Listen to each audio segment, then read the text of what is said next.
Then ilagay ko muna sa ref para ma-chill. Then tinanggal ko yung nag-form na fats or oil sa ibabaw. Ngayon pakuluan natin to. Ilagay na natin yung radish. Yan. Tomatoes. Onions. Cover na natin ito. Yan muna natin sa mag-boil.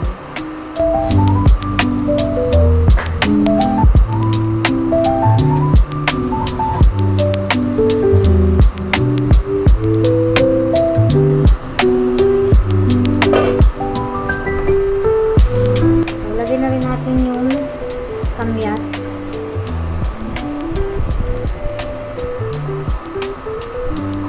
Cover na natin ulit and then tayo natin siyang kumulo.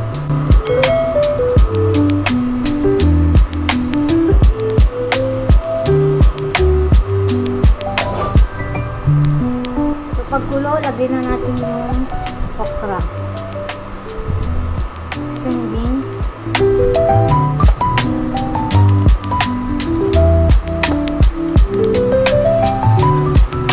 eggplant, close ulit natin.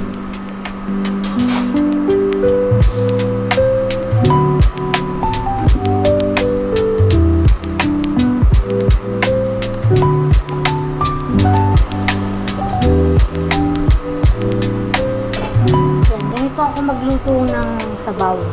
Kahit yung giniling pinapakuluan ko siya and then i-ref ko muna siya para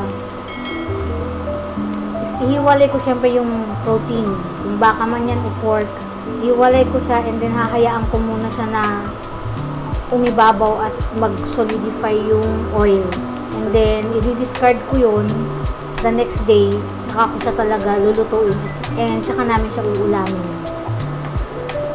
So ito na yung pinalambot ko kahapon, lagay na natin siya.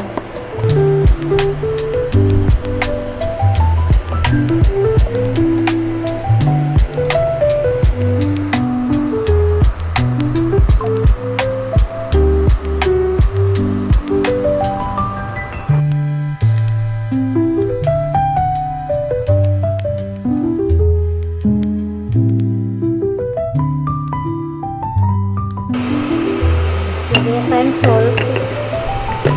Then lagay tayo ng calamansi extract or calamansi juice.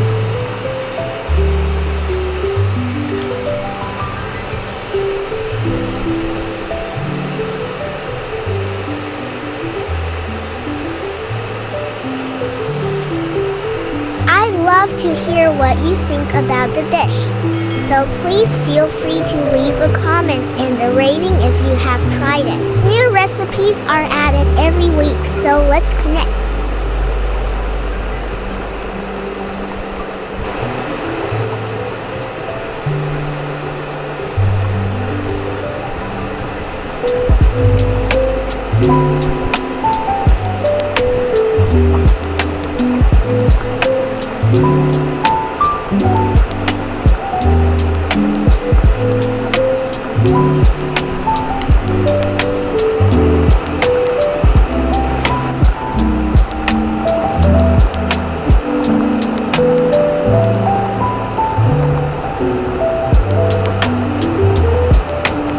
Tikman natin kung okay na.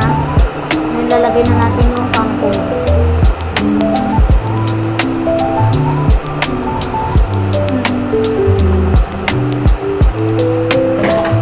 Labis yung asin niya, guys.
you made it to this point of the vlog.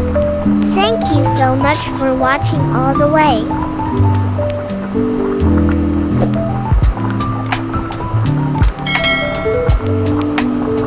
Okay na to. Plating na natin.